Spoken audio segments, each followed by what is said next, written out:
So what I want to do today, today was supposed to be the day to actually cut this here as I showed in the previous video. But what happened is this is a 45. It is a 45 probably from 1950s. The problem with that is PVC fittings are way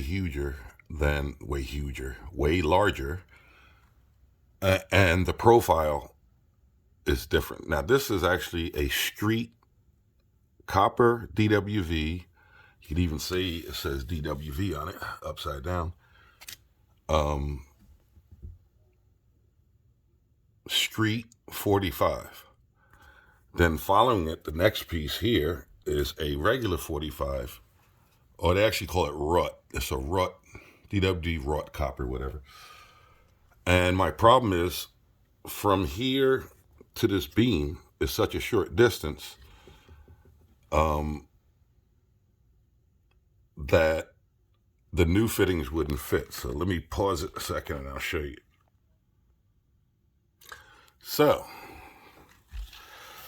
this I'm holding in my hand is the exact same two pieces in modern days age in PVC. So you can see the size of this compared to that. There's no way that's going to fit up in there. The other problem is if I get this up, this is a center line. See right here? That's the center line of the fitting.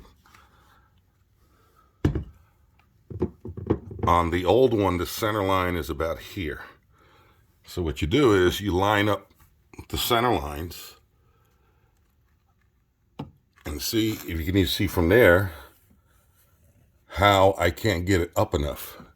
Over here, it's already hitting this piece of wood up here. And what's got me trapped is all the wood you see above here, here they put two pieces, can't come out. You can't go any higher than that because that is actually holding the floor up upstairs, and upstairs it is tile. So if I were to remove this or remove some of these that are, wherever they're at, the floor would come down. And here you can see, even though this is not moving, let's see if you can see. Yeah, see that right there? See how that piece of wood has dropped already? So the idea is you can't really move that because the floor upstairs is tile, and it's also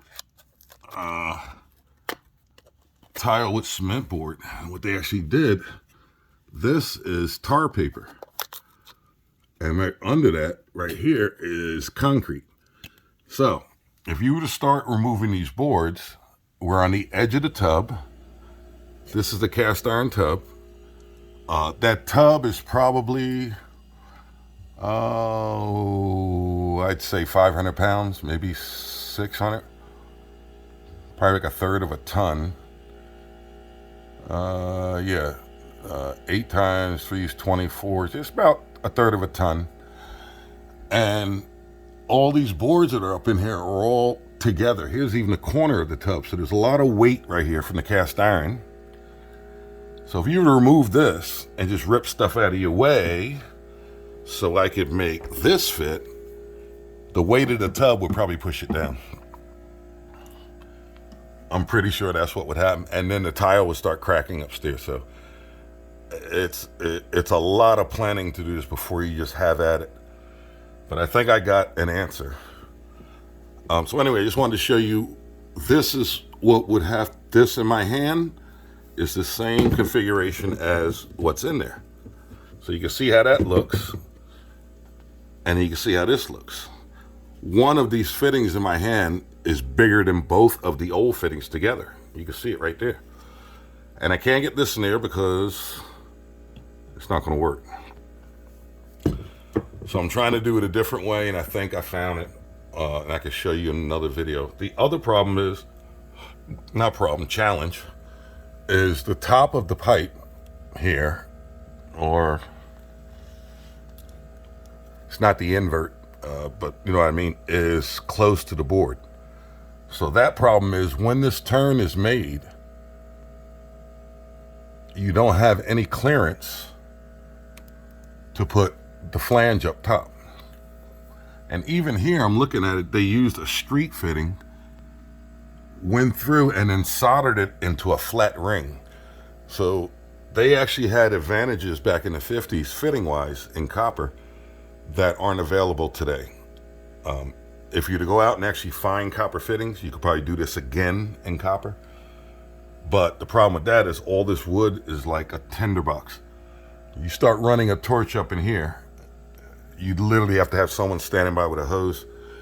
And also this is a channel that goes up, and I can't feel air, but I can see up here, you don't solder in updrafts because it'll suck the flames up the wall. You go away from the job and then you get a call that the fire department had to come out.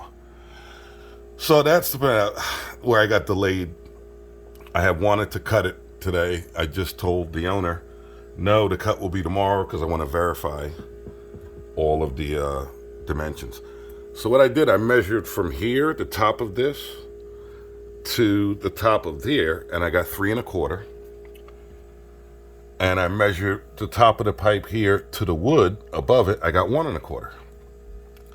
So now I'm going to reproduce this on another surface with the measurements and see how they're going to work. So, ow! And this, I can almost squeeze that with hand, but this is DWV. So remember in the old videos, if you saw red, it was type M. Yellow is DWV, as you saw on here, which means drainage waste vent. And this is basically the thinnest copper you could have bought back then. I wouldn't doubt that the thickness of this is equal to today's M because they've ruined the copper industry. And the copper you buy now today is really garbage compared to the stuff made back in those days. So had this been copper made today and put in back in those days, it would have rotted out already or had pinholes in it. So this is much thicker. All right, I just wanted to show you what I was dealing with and why I expected to come today to this video and actually start cutting. The other problem, or I keep saying problem, challenge, is this wall and this cabinet all has to be covered with plastic and drop cloth paper. Not so much over here because I'm around the corner, but anything here and this way, I'm just going to cover it with like some plastic drop. This has to be covered due to the fact that once the machine gets on this piece right here and they start cutting, the blade's going back and forth and it's really going fast, and the soot that's inside the pipe, and I can show you how I know it's loaded if I do this. You hear that dull sound? This pipe is loaded with that sewer or whatever. I mean, it's the toilet water closet, so number one, you know it's in there. Number two, it's that black soot type stuff that once you spray it on a wall or like a kitchen cabinet, it's not coming off. It'll be a permanent stain. So that's the other step, and that'll be tomorrow. Tomorrow the cut will start, I do believe, if everything goes correct today with the measurements, which I'm double checking now. And just to mention, this Fernco is actually cut. See right there? It was split and put around to stop the leak. The original leak that got us to this point. And it's been doing pretty good. It's dry. Nothing's been dropping. So this has been saving the day for the last month. Longer than a month, because it was almost 2 months when we discovered that, and we're just getting here 2 months later. So that gives you an idea how the schedule was. It took us 2 months to get to this point. Anyway, spoke with the owner and let her know what we're up to and what we're trying to do. And she's very wise, and she understands what we're up to, and glad for the fact that we're taking care in her property, that we don't just come in. Honestly, the younger guys today, and I'm saying that because I'm an old guy, they would have come in literally, and I've seen them do it. First of all, they don't deal with cast iron, which is that is. They would have cut all this out, probably cut this whole corner out and did the whole thing in PVC, which would lead them upstairs behind the wall in the tub, which would have made them cut the tile out upstairs. So there would have been a tile job, a big carpenter job, and big plumbing job. If I took a guess, by the time they were done, 20,000, 25,000, somewhere around there, to get someone to do it right. If someone were to come to you, see this, and say, "Oh, no problem, I can do this for about $1,000," do it. Kick them out your house, because they are getting ready to destroy your home. Or fix it in a manner that probably within 6 months you would paint everything up and it would start leaking again. So it's not going to be a cheap job, but we're going to put it back so it's original. The ceiling, when we're done, the carpenter will be able to put it back the way it was. See ya.